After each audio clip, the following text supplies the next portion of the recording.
রব্বুল আলামিন আমার নবীজি সাল্লাল্লাহু আলাইহি ওয়াসাল্লামকে উপরে উঠাইতে এত বেশি উপর উঠাই ফেললেন, এত বেশি উপরে নিয়ে গেলেন, যেখানে আমার নবীজির উপরে আর কেউ রইল না। সমস্ত সৃষ্টি জগৎ আমার নবীজির কদমে চলে আসলো। সুবহানাল্লাহ বলেন।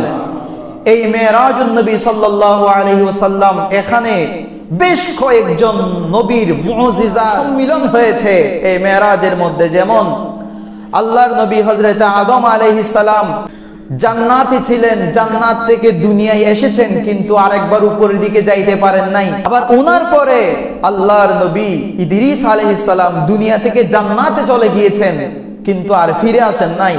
ওনার পরে আল্লাহর নবী মূসা আলাইহিস সালাম তুর পাহাড়ে গিয়েছেন, আল্লাহর সাথে কথা বলেছেন, কিন্তু আমার আল্লাহকে দেখার সুযোগ পান নাই। ওনার পর ঈসা আলাইহিস সালাম, আল্লাহ ওনাকে চতুর্থ আসমানে নিয়ে গিয়েছেন, ওখানে গিয়েছেন, এখনো আছেন, কিয়ামতের আগে নামবেন, কিন্তু এর উপরে আর কেউ যাইতে পারেন নাই। কিন্তু রব্বুল আলামিন আমার নবীজিকে কোথায় নিয়ে গেছেন? প্রথম আসমান না, দ্বিতীয় আসমান না, তৃতীয় আসমান না, চতুর্থ, পঞ্চম, ষষ্ঠ, সপ্তম আসমান পেরিয়ে, সিদরাতুল মুনতাহা পেরিয়ে, আরশে মুআল্লা পেরিয়ে, লা মাকান পেরিয়ে দানা পর্যায়ে নিয়ে গিয়েছেন। জুড়ে বলেন।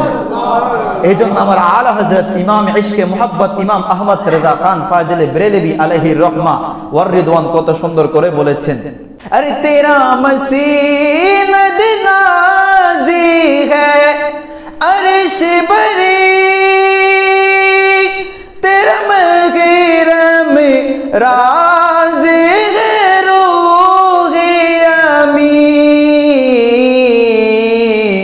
तू ही सरवरे हर दो जहां है शाह, तेरा मिसले नहीं है खुदा की कसम, है कलामे इलाही में शम्सो दोहा, है कलामे इलाही में शम्सो दोहा। আমার আলা হযরত বলছেন, ইয়া রাসূলুল্লাহ, আল্লাহ আপনাকে নিয়ে গিয়ে কোথায় রেখেছেন? আরশে মুআল্লাকে আপনার মসনদ বানিয়েছেন। আরশে মুআল্লা, আরশে আজিম। আমার আল্লাহ তো কোনো কিছুর প্রতি মুহতাজ নয়, তো আরশে মুআল্লা কেন বানিয়েছেন? সরকার দু আলম যখন মেরাজের মধ্যে যাবেন, আমার রাসূল যাতে বসতে পারে, আরাম করতে পারে, সেই জন্য আমার আল্লাহ আরশে মুআল্লা বানিয়েছেন। সুবহানাল্লাহ বলেন না। তেরা মসনদে নাজ হে আরশে বরে, ইয়া রাসূলুল্লাহ, আপনার মসনদ তো আরশে মুআল্লা। আপনার সফর সঙ্গী যে হয়, সে সাধারণ কোনো মানুষ নয়, সে হলো ফেরেশতাদের সরদার রূহুল আমিন জিবরিল আমিন। ইয়া রাসূলুল্লাহ, আপনি তো দুই জাহানেরও বাদশা। খোদার কসম, আপনার উপমা, আপনার অনুরূপ, আপনার সাদৃশ্য এই জগতের মধ্যে আর দ্বিতীয়টা নাই। জুড়ে বলেন। এই জন্য আমার নবীজি সাল্লাল্লাহু আলাইহি ওয়াসাল্লাম মেরাজের মধ্যে গিয়েছেন। আরে মেরাজ আমরা তো জানি একবার হয়েছে আমার নবীজির মেরাজ, কিন্তু কিতাবের মধ্যে আসছে মহিউদ্দিন ইবনে আরবি রহমতুল্লাহ আলাইহি, উনি বলছেন আমার নবীজির মেরাজ একবার নয় 34 বার আল্লাহ আমার নবীজিকে মেরাজ করিয়েছেন। সুবহানাল্লাহ। একবার হয়েছে সশরীরে, আর 33 বার হয়েছে স্বপ্নের মধ্যে রূহানি ভাবে। সুবহানাল্লাহ বলেন না।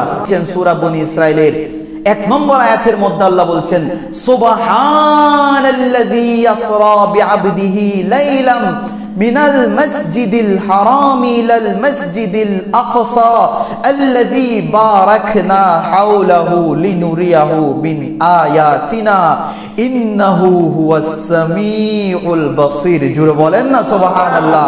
আমার আল্লাহ রাব্বুল আলামিন হাবিবকে যে মেরাজ করেছেন, যে সফর করেছেন, এটা হয়তো অনেকে অস্বীকার করতে পারে যে এটা কেমনে সম্ভব। এই জন্য এটা কোরআনের মধ্যে আমার আল্লাহ লিপিবদ্ধ করে দিয়েছেন যে কোরআনকে যদি কেউ অস্বীকার করে, সে যেভাবে কাফের হয়ে যাবে, তেমনি ভাবে আমার হাবিবের মেরাজকে যদি কেউ অস্বীকার করে, সেও কাফের হয়ে যাবে, যাতে কিয়ামত পর্যন্ত এটা কেউ অস্বীকার করতে না পারে। সেই জন্য এই মেরাজের কথা আমার আল্লাহ কোরআনে বর্ণনা করে দিয়েছেন। জোরে বলেন। দেখেন এই আয়াতের মধ্যে আমার আল্লাহ শুরু করেছেন সুবহান, সুবহান দিয়ে। সুবহান মানে কি? সুবহান মানে হলো যিনি মুক্ত, যিনি পবিত্র। যে আল্লাহ বুঝাই দিতে চাইলেন যে সামনে যে কথাগুলো আসছে তোমাদের কাছে মনে হবে যে এটা কেমনে সম্ভব, যেখানে এই পৃথিবী থেকে সূর্যের দূরত্ব প্রায় 15 কোটি কিলোমিটার দূরে, মানুষের গতি নয়, রকেটের গতি নয়, যে আলোর যে গতি আছে, আলোর গতিতে আলোটা, সূর্যের আলো পৃথিবীতে পৌঁছতে সময় লাগে 8 মিনিট 20 সেকেন্ড, প্রায় 8 মিনিট 20 সেকেন্ড। তো যেখানে মাত্র সূর্য, যেটা আমাদের গ্যালাক্সির মধ্যে, তো সূর্য থেকে পৃথিবীতে সময় লাগে, আসতে সময় লাগে 8 মিনিট 20 সেকেন্ড। তো সেখানে আমার নবীজি তো সূর্যের কাছে গিয়েছেন এমন না, এই গ্যালাক্সি পেরিয়ে আরো যত আল্লাহর সৃষ্টি জগৎ আছে সব কিছু ফেলে চলে গিয়েছেন। এখন অনেকের মনে হতে পারে যে এটা কেমনে সম্ভব। এটার জন্য আমার আল্লাহ, এটা এই প্রশ্ন যাতে মনের মধ্যে না আসে, সেজন্য আল্লাহ আয়াত শুরু করেছেন সুবহান, সমস্ত ক্ষমতা থেকে যিনি মুক্ত, যার কাছে অসম্ভব কিছু নাই, সেই রব্বুল আলামিন তার হাবিবকে সফর করিয়েছেন। জুড়ে বলেন এটা একটা। দ্বিতীয় নম্বর, ইংলিশের মধ্যে একটা সেন্টেন্স আছে, এক্সক্লামেটরি সেন্টেন্স, যেখানে বিস্ময় প্রকাশ করা হয়, আরবিতে বলা হয় তাআজ্জুব। আমরা যখন কোনো আশ্চর্যজনক জিনিস দেখি, যখন অবাক হয়ে যায়, তখন আমরা বলি ওয়াও, আমরা অবাক হয়ে যাই। তো আমার আল্লাহ এই আয়াতটা শুরু করছেন সুবহান দিয়ে। বান্দা, যেই ঘটনা আমি বলতে যাচ্ছি এটা সাধারণ কোনো বিষয় নয়, এটা অবাক করার মতো বিষয়। এখানে এমন এমন কিছু জায়গা আমার হাবিবকে আমি সফর করেছি, যেই জায়গাগুলার কথা শুনলে, যেই জায়গাগুলার নাম শুনলে তোমরা অবাক হয়ে যাবা। সুবহানাল্লাহ বলে। এরপরে আমার আল্লাহ বলছেন আল্লাযী আসরা, যিনি ভ্রমণ করিয়েছেন। আসরা বলা হয় আস-সাইরু ফিল লাইল, রাতের মধ্যে ভ্রমণ করা, রাতের মধ্যে ভ্রমণ করানো। তো আল্লাহ রাতের মধ্যে কেন ভ্রমণ করাইলেন? মানুষ তো কোথাও ভ্রমণে যায় দিনের মধ্যে, যাতে সবকিছু দেখতে পায়। কারণ দিনের আলোতে, সূর্যের আলোর কারণে সবকিছু দেখা যায়, সূর্যের আলোতে সবকিছু দেখা যায়। এই জন্য মানুষ দিনের বেলা সফর করে। আল্লাহ আপনি রাতের বেলা কেন করাইলেন? তখন উত্তর আসবে, আমরা দুনিয়ার মানুষ যারা আছি, আমরা চন্দ্র সূর্যের মুহতাজ। চন্দ্র সূর্যের আলো নিয়ে আমরা পথ দেখি। আমার নবীজি চন্দ্র সূর্যের মুহতাজ নয়, স্বয়ং চন্দ্র সূর্য আমার নবীজির মুহতাজ। সুবহানাল্লাহ বলেন না? কারণ আপনি যখন জিজ্ঞেস করবেন, এই সূর্য তুমি এত আলো কোথায় পেলা, তোমার মধ্যে এত আলো কোত্থেকে আসলো, সূর্য তখন উত্তর দিবে, এটা তো আমার নিজস্ব কোনো আলো নয়, এটা তো আমি আমার কামলিওয়ালা রাসূলের নূর মুবারক থেকে পেয়েছি। চন্দ্রকে যখন জিজ্ঞেস করবেন, এই চন্দ্র তোমার এত আলো কোত্থেকে আসলো, তখন চন্দ্র বলবে, এটা তো আমার নিজস্ব কোনো আলো নয়, এই আলো তো আমি পেয়েছি আল্লাহর মাহবুব দায়ে গুয়ুব শাহনশাহে দু আলম সরকারে মদিনা কামলিওয়ালা রাসূল থেকে। জুড়ে বলেন। এই জন্য শেখ সাদি রহমতুল্লাহ আলাইহি কত সুন্দর করে আমার নবীজিকে সম্বোধন করেছেন, ইয়া সাহিবাল জামাল ওয়া ইয়া সাইয়্যিদাল বাশার মিন ওয়াজহিকাল মুনির লাকাদ নুবিরাল কমর লা ইউমকিনু সানাউ কামা কানা হাক্কু বাদা আল খুদা। বুজুর্গ তুই কিসসা মুখতাসার শেখ সাদি রহমাতুল্লাহ আলাইহি বলছেন, ইয়া রাসূলুল্লাহ, আমি আপনাকে শুধু অনেক সৌন্দর্যের অধিকার এটা বলছি না, আপনি হলেন সৌন্দর্যের মালিক। সুবহানাল্লাহ বলেন না? আমার নবীজি শুধু সৌন্দর্য ছিলেন, তাহলে শুধু সুন্দর ছিলেন তাই নয়, আমার নবীজির চেহারায় আনোয়ার, আমার নবীজির পবিত্র শরীর মুবারক শুধু সুন্দর ছিলেন তাই নয়। শেখ সাদি বলে, ইয়া সাহিবাল জামাল, হে সৌন্দর্যের মালিক নবী। সুবহানাল্লাহ বলেন না? মিন ওয়াজহিকাল মুনির, আপনার এই নূরানি চেহারা মুবারক থেকে, লাকাদ নুবিরাল কমর, আজ চন্দ্র আমাদেরকে আলো দিচ্ছে। এই চন্দ্র কি নিজস্ব আলো? নয় নয়, শেখ সাদি বলছেন এটা তো আমার নবীজির নূরানি চেহারা মুবারকের ঝলক। সুবহানাল্লাহ। লা ইউমকিনু সানাউ কামা কানা হাক্কুহু। শেখ সাদি বলছেন, ইয়া রাসূলুল্লাহ, লা ইউমকিনু সানা, আমাদের মতো সাধারণ মানুষের জবান দিয়ে কখনো আপনি নবীর শান বর্ণনা করা সম্ভব নয়। আপনি নবীর যতটুকু হকদার, যতটুকু শান আপনি নবীর আছে, ওই শান বর্ণনা করা আমাদের পক্ষে সম্ভব নাই। তবে হ্যাঁ, আমরা সাধারণ মানুষ হিসেবে আমাদের যতটুকু এলম আছে, আমরা যতটুকু আপনাকে চিনেছি, সেই হিসেবে শুধু আপনাকে একটা কথা বলতে পারবো, আপনার শুধু একটা শান এটাই বলতে পারবো, বাদ আজ খুদা বুজুর্গ তুই কিসসা মুখতাসার ইয়া রাসূলুল্লাহ, খুদার পরে গোটা সৃষ্টি জগতের মধ্যে সর্বোচ্চ সম্মানের যিনি অধিকারী, সর্বোচ্চ বুজুর্গ যিনি, তিনি হলেন আপনি নবী। জোরে বলেন। এই জন্য তাহলে আমার আল্লাহ আমার নবীজিকে রাতের মধ্যে সফর করাইলেন আর 27 রজব, যখন চন্দ্রের কোনো আলো থাকে না। কেন? কারণ আমার নবীজি চন্দ্র সূর্যের মুহতাজ নয়, চন্দ্র সূর্য আমার নবীজির মুহতাজ। সুবহানাল্লাহ বলে পরে দেখেন আমার আল্লাহ বলছেন সুবহানাল্লাযী আসরা বিআবদিহি শব্দের ব্যাখ্যা দেখেন। এখন অনেকে অর্থ করে যে আব্দুল, যে রসুল আল্লাহর দাস। নাউজুবিল্লাহ বলবেন না, মাআযাল্লাহ। রাসূল করিম সাল্লাল্লাহু আলাইহি ইসলামের দুইটা মকান আছে, একটা হচ্ছে মকামে আবদিয়ত আর একটা হচ্ছে মকামে মাহবুবিয়ত, মকামে রিসালাত। যখন আল্লাহর মাহবুবের সম্পর্ক আল্লাহর দিকে হবে তখন তিনি আব্দুল্লাহ, আর আল্লাহর মাহবুবের সম্পর্ক যখন আমাদের দিকে হবে তখন তিনি রাসূলুল্লাহ। সুবহানাল্লাহ বলবেন না। এই আব্দুহুর 27টা অর্থ আছে, যে 27 অর্থ থেকে একটা অর্থ হলো আব্দুহু বলা হয় তাকে যার জন্য স্বয়ং খোদা অপেক্ষা করেন। সুবহানাল্লাহ বলেন না। এটা আমার কথা নয়, এটা ডক্টর আল্লামা ইকবাল বলেছেন, পাকিস্তানের জাতীয় কবি, যাকে সবাই মানে কত বড় আশিক রাসূল ছিলেন। উনি বলছেন আব্দ দিগার আব্দুহু সিজে দিগার মা সারাফা ইন্তেজার ও মুনতাজার। আরে তোমরা আমাদের সাথে নবীজির সাথে মিলাচ্ছ, নবীজিও আব্দ, আমরাও আব্দ, নবীজিও আব্দ। এই আব্দুল, দুই আব্দের মধ্যে বেশ কম আছে। আমাদের ক্ষেত্রে যে আব্দ ব্যবহার করা হয়, এই আব্দ বলা হয় যে আল্লাহর জন্য ইন্তেজার করে। আমরা নামাজ পড়ি আল্লাহর জন্য ইন্তেজার করি। আর আব্দুহু কাকে বলা হয় জানো? যার জন্য স্বয়ং খোদা ইন্তেজার করে। সুবহানাল্লাহ বলেন না। আরে আমার নবীজি আল্লাহ যখন জিবরিল আমিনকে পাঠাইলেন, আমার নবীজি তো বলেন নাই আল্লাহ আপনার কাছে আমি যাব। আল্লাহ বলে সুবহানাল্লাযী আসরা, মাহবুব আমার কাছে আসে নাই, আমি দাওয়াত দিয়ে আমার মাহবুবকে এনেছি। সুবহানাল্লাহ বলেন না। আরে মেরাজ কেন করিয়েছেন? এশকের কথার মধ্যে ঢুকে যাচ্ছি আমি। জিবরিল আমিন এসে যখন আমার নবীজির সামনে বসলেন, আমার নবীজির সামনে যখন কথা বলছেন, হাঁটুর সাথে হাঁটু মিলাই, আমার আল্লাহ সহ্য করতে পারছেন না। আল্লাহ বলে জিবরাইল তুমি আমার মাহবুবের সাথে এভাবে কথা বলছো, এটা তো আমি ঈর্ষান্বিত হয়ে যাচ্ছি। আমার মাহবুবের সাথে তুমি এভাবে কথা বলছো, আমার মনে হচ্ছে আমি একটু আমার মাহবুবের সাথে কথা বলবো। তুমি যখন কথা বলছিলে তখন সাহাবীরা দেখেছে, কিন্তু আমি আমার মাহবুবকে আমার কাছে নিয়ে আসবো। আমি যখন আমার মাহবুবকে নিয়ে আসবো, কোনো মানুষ থাকতে পারবে না, কোনো ফেরেশতাও থাকতে পারবে না, তুমি জিবরিল আমিনও সেখানে থাকতে পারবে না। সুবহানাল্লাহ বলেন না।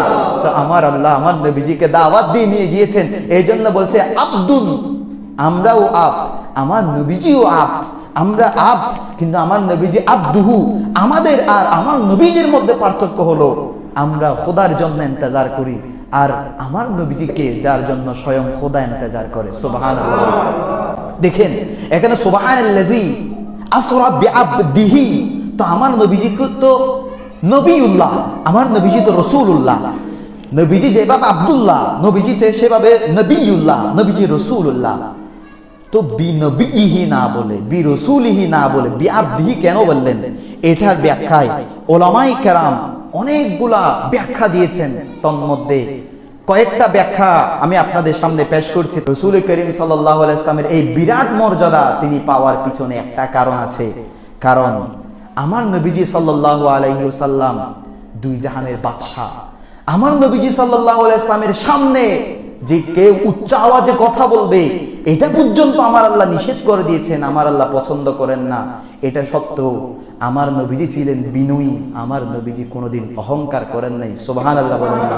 তো উলামায়ে কেরাম বলছেন এখানে আমার নবীজিকে এত বড় উচ্চ মকানে নেওয়ার পিছনে অন্যতম একটা কারণ হলো উবুদিয়্যত। তো সেই কারণে আমাদের এখান থেকে আমাদের একটা শিক্ষা হলো যে আমরা যখন বিনয়ী হব, আমরা যখন অনুগত হব, তখন আল্লাহ আমাদের মর্যাদা উপরের দিকে নিয়ে যাবেন। সুবহানাল্লাহ বলেন না। এটা বাবা আমার কথা নয়, এটা হাদিসে নববী মেশকাত শরীফের মধ্যে এই হাদিসে মোবারক এসেছে। আন ওমর রাদিয়াল্লাহু তাআলা আনহু قال وهو على المنبر يا ايها الناس تواضعوا ওমর রাদিয়াল্লাহু তাআলা আনহুর বর্ণনা, তিনি একদিন এইভাবে একটা মিম্বরের উপর দাঁড়িয়ে বর্ণনা করছেন, আয় মানব সম্প্রদায়, তাওয়াদাউ, তোমরা বিনয়ী হও, তোমরা অহংকার প্রদর্শন করিও না, অহংকার করিও না, নিজেকে বড় মনে করিও না।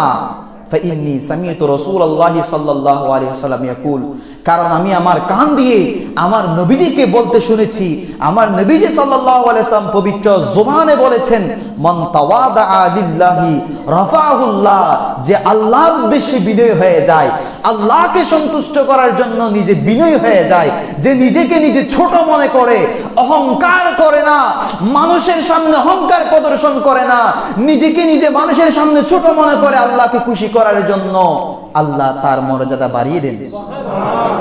ফাহুয়া ফি নাফসিহি সাগীর, সে যদিও বা নিজেকে নিজে নিজের চোখে নিজেকে ছোট মনে করে, ওয়া ফি আয়ুনিন নাসি আযীম, কিন্তু আমার আল্লাহ মানুষের চোখে তাকে অনেক বড় বানিয়ে দেন। সুবহানাল্লাহ বলেন না। এই জন্য দেখবেন যারা বিনয়ী হয়, যারা অহংকার করে না, তাদের মধ্যে সামর্থ্য আছে, টাকা আছে, পয়সা আছে, এলম আছে, যশখ্যাতি আছে, এরপরও অহংকার করে না, এই ধরনের বিনয়ী মানুষ যেগুলো আছে, সমাজের প্রত্যেকটা মানুষ তাদেরকে ভালোবাসে। সুবহানাল্লাহ বলেন। এই জন্য এখান থেকে আমাদের শিক্ষা হলো, আমাদের যাই কিছু দেন, মাল দিক, এলম দিক, সব তো আমার আল্লাহ দিয়েছেন, এগুলো তো আমার কিছু না, সুতরাং এখানে অহংকার করার কিছু নাই। এই জন্য যে বিনয়ী হবে, আমার আল্লাহ তার মর্যাদাকে বাড়িয়ে দেন। এরপর নবীজি সাল্লাল্লাহু আলাইহি ওয়াসাল্লাম এখানে শেষ করেন নাই, ওয়ামান তাকাব্বারা, আর যে অহংকার প্রদর্শন করবে, অধ্যত্তভাবে চলবে, যে গলা উঁচু করে কথা বলবে, মসজিদের মধ্যে এসে বেয়াদবি করবে, সমাজের মধ্যে মুরব্বীদের সাথে যারা বেয়াদবি করবে, মানুষকে মানুষ মনে করবে না, ইমামকে ইমাম মনে করবে না, খতিবকে খতিব মনে করবে না, নিজে একেবারে বড় কিছু হয়ে গেছে, একদম টাকাওয়ালা, টাকার বাহারে তার সাথে কেউ কথা বলতে পারবে না, এই ধরনের যারা আছে, আমার নবীজি বলছেন ওয়াদাআহুল্লাহ, আল্লাহ তাদের মান মর্যাদা একেবারে কমিয়ে দেন। জুড়ে বলেন নাউজুবিল্লাহ। এরপর ফাহুয়া ফি আইনিন নাসি সাগীর, সে মানুষের চোখে ছোট হয়ে যায়, ওয়া ফি নাফসিহি কাবীর, যদিও সে নিজেকে নিজে অনেক বড় মনে করে, সে মনে করছে আমি বড় গাড়ি নিয়ে চলছি, সে মনে করছে আমার কাছে বড় বিল্ডিং আছে, সে মনে করছে আমি বড় আলেম, সে যদিও নিজেকে বড় বলে মনে করে, কিন্তু মানুষের চোখে সে ছোট হয়ে যায়। কতটুকু ছোট হয়ে যায়? নবীজি বলছেন হাত্তা লাহুয়া আহওয়ানু আলাইহিম মিন কালবিন আও খিনজির, এমনকি তার মর্যাদা আমার আল্লাহ নামাইতে নামাইতে কুকুর এবং শূকরের চেয়েও আরো বেশি নিকৃষ্ট করে দেন। জোরে বলেন নাউজুবিল্লাহ। তাহলে দেখেন, আমরা যদি বিনয়ী ভাবে চলি, আমরা যদি বিনয়ী হই আল্লাহর সন্তুষ্টির জন্য, তাহলে আমাদের মর্যাদা বাড়িয়ে দিবেন কে? আর একটু জোরে বলেন কে? এই জন্য আমাদেরকে বিনয়ী ভাবে চলতে হবে, আমাদের মধ্য থেকে যাতে অহংকার না আসে, আমরা যাতে অহংকার না আসি। কারণ এই টাকা, এই পয়সা, এই সম্পদ, এই এলম আছে, কাল নাই, এগুলো নিয়ে অহংকার করা যাবে না। একমাত্র অহংকার করা সাজে আমার আল্লাহর জন্য। আরে আমার আল্লাহ গোটা দুনিয়ার রাজত্ব যাকে দিয়ে দিয়েছেন, সমস্ত যত আল্লাহর সৃষ্টি জগৎ আছে, সমস্ত সৃষ্টি জগৎকে যার কদমে এনে দিয়েছেন, তিনি কোনোদিন অহংকার করেন নাই। তো সেখানে আমরা কিভাবে অহংকার করতে পারি? সেই জন্য আমরাও যদি সাচ্চা আশিক রসুল হতে চাই, আমরা যদি নবীজিকে মন থেকে ভালোবাসতে চাই, তাহলে আমরাও কখনো অহংকার করতে পারবো না। আল্লাহ আমাদেরকে এই ধরনের অহংকার, হিংসা, বিদ্বেষ, যেগুলোর মাধ্যমে আমল ধ্বংস হয়ে যায়, যেগুলোর মাধ্যমে আমাদের নেক আমল সমূহ ধ্বংস হয়ে যায়, এই ধরনের কাজ থেকে হেফাজত করুন, আমিন। দেখেন আমি কোথায় ছিলাম, যে আল্লাহ রাব্বুল আলামিন বিআবদিহি কেন বললেন? এখানে আমি দুইটা কারণ বর্ণনা করলাম। আরেকটা কারণ হলো, ঈসা আলাইহিস সালাম যখন দুনিয়ার মধ্যে আসলেন, ঈসা আলাইহিস সালামের বাবা কি ছিল? ঈসা আলাইহিস সালামের কি বাবা ছিল? না, ঈসা আলাইহিস সালামের বাবা ছিল না। দুইজন ব্যক্তি যারা বাবা ছাড়া দুনিয়ার মধ্যে এসেছেন, একজন হলো হযরতে আদম আলাইহিস সালাম, হযরতে হাওয়া আলাইহিস সালাম, হযরতে ঈসা আলাইহিস সালাম। হযরত আদম এবং হাওয়া আলাইহিস সালাম, যাদের মাও নাই, বাবাও নাই, এবং আল্লাহর নবী ঈসা আলাইহিস সালাম, যার মা ছিল কিন্তু বাবা নাই। তো ঈসা আলাইহিস সালাম যখন দুনিয়ার মধ্যে আসলো, তখন খ্রিস্টানরা প্রশ্ন করছে, মরিয়ম আলাইহিস সালাম কি যে আপনি তো কারোর সাথে বিয়েই করেন না, এই সন্তান আসলো কোত্থেকে? তারা প্রথম অনেক ধরনের অপবাদ দিল আল্লাহর নবীর আম্মাজান মরিয়ম আলাইহিস সালামের উপর, অনেক অপবাদ দিল। পরবর্তীতে যখন প্রমাণ হয়ে গেল না সত্যি সত্যি তিনি আল্লাহর পক্ষ থেকে প্রেরিত একজন নবী, যখন প্রমাণিত হয়ে গেল, তখন তারা এত বেশি মহব্বত শুরু করে দিল। তারা বলছে ইনি শুধু আল্লাহর নবী না, ইনি আল্লাহর ছেলে। নাউজুবিল্লাহ বলেন না। অর্থাৎ তারা এত বেশি আবির্ভূত হয়ে গেল, তারা এত বেশি আশ্চর্য হয়ে গেল যে যেহেতু তার বাপ নাই, তারা মনে করলো তার বাবা রব্বুল আলামিন।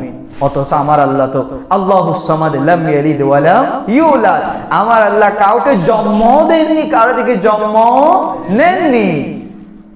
তো তারা যখন এই আশ্চর্যজনক জিনিস দেখলো, ঈসা আলাইহিস সালামকে বলল যে হুয়া ইবনুল্লাহ, তিনি আল্লাহর সন্তান। আরো আগে আরেকজন নবী ছিল হযরতে উযাইর আলাইহিস সালাম, তিনি 100 বছর ঘুমের মধ্যে ছিলেন। তো ওই 100 বছর ঘুম থেকে আমার আল্লাহ যখন তাকে জাগ্রত করে দিয়েছিলেন, তখন তাকে ইহুদিরা বলল ইবনুল্লাহ, অর্থাৎ ইনিও আল্লাহর সন্তান। নাউজুবিল্লাহ বলবেন না।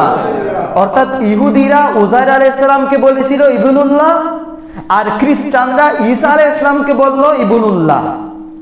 তো আমার নবীজি তো শুধুমাত্র ঈসা আলাইহিস সালাম তো বাবা ছাড়া জন্মগ্রহণ করেছেন, এটা তো এত বেশি আশ্চর্যের জিনিস না। ঈসা আলাইহিস সালাম চতুর্থ আসমানে গিয়েছেন, এটা এত বেশি আশ্চর্যের জিনিস না। তো সেখানে আমার নবীজি এত বড় আশ্চর্যের ঘটনা ঘটে গেছে যে এখানে সবকিছু ছাড়িয়ে আমার আল্লাহর কাছে চলে গেছেন, এটা কত বড় আশ্চর্যের জিনিস হতে পারে। এই জন্য আমার নবীজিকেও যাতে কেউ খোদা মনে না করে, আমার নবীজিকেও যাতে কেউ খোদার ছেলে বলে মনে না করে, সেই জন্য আমার আল্লাহ বর্ণনা করার সময় বর্ণনা করেছেন সুবহানাল্লাযী আসরা বিআবদিহি, আমার নবীজিকে তোমরা কেউ খোদা মনে করিও না, কেউ খোদার পুত্র বলিও না। আমি আমার নবীজিকে ভ্রমণ করিয়েছি, অনেক আশ্চর্য জিনিস দেখিয়েছি, এই আশ্চর্য জিনিস দেখে তোমরা খোদাও বলিও না, নবীর পুত্রও বলিও না, তিনি আমার বান্দা। সুবহানাল্লাহ বলেন। এই জন্য আমার আল্লাহ বিনবিয়িহি না বলে বলেছেন বিআবদিহি। আরেকটা আসেন, আরেকটা কারণ হলো আব্দ বলা হয় রূহ এবং শরীরের সমষ্টি, রূহ এবং শরীরের সমষ্টিকে বলা হয় আব্দ। আর নবী হওয়ার জন্য রূহ এবং শরীরের সমষ্টি প্রয়োজন হয় না। যেমন রাসূল করিম সাল্লাল্লাহু আলাইহি ওয়াসাল্লাম হাদিসে মুবারাকা মধ্যে ইরশাদ ফরমাচ্ছেন কুনতু নবিয়্যা ওয়া আদামু বাইনাল মাই ওয়াত তিন, আদম আলাইহিস সালামকে যখন মাটি এবং পানির সাথে মিশান নাই তখনও আমি নবী ছিলাম। তো এক দুনিয়াতে যেভাবে আমার নবীজি ছিলেন ওই সময় ঠিক সেভাবে ছিলেন না। ওই সময় কিভাবে ছিল এটা আমার আল্লাহই ভালো জানেন, আল্লাহর রাসূলই ভালো জানেন। কিন্তু কথা হচ্ছে নবী হওয়ার জন্য শরীর এবং রূহ এই দুটা একসাথে হওয়ার প্রয়োজন পড়ে না। কিন্তু আত্ম বলা হয় কাকে? আত্ম হওয়ার জন্য শরীরও প্রয়োজন, রূহও প্রয়োজন। তো আমার আল্লাহ কেন সুবহানাল্লাযী আসরা বিনবিয়িহি বলেন নাই কেন? কারণ যদি বিনবিয়িহি বলতো তখন অনেকে মনে করতো নবীজির মেরাজ মনে হয় স্বপ্নে হয়েছে। এই ধরনের যাতে কেউ মনে করতে না পারে, যাতে কেউ বলতে না পারে যে নবীজির মেরাজ রুহানি ভাবে হয়েছে, যাতে কেউ বলতে না পারে নবীজির মেরাজ স্বপ্নের মধ্যে হয়েছে, সেই জন্য আমার আল্লাহ কোরআনের মধ্যে বলছেন সুবহানাল্লাযী আসরা বিআবদিহি, আমার রাসূলকে আমি স্বপ্নের মধ্যে নয়, আমার রাসূলকে আমি রুহানি ভাবে নয়, স্বয়ং আমার নবীজিকে সরশরীরে যেভাবে দুনিয়ার মধ্যে ছিল ঠিক সেভাবে আমার কাছে নিয়ে এসেছি। জোরে বলেন। তাহলে এই জন্য সুবহানাল্লাযী আসরা বিনবিয়িহি বলেন নাই, বিরাসূলিহি বলেন নাই, বিআবদিহি বলেছেন, যাতে কিয়ামত পর্যন্ত এটা দলিল হয়ে যায় যে আমার নবীজির মেরাজ স্বপ্নের মধ্যে নয়, আমার নবীজির মেরাজ হয়েছে সশরীরে। সুবহানাল্লাহ বলবেন না?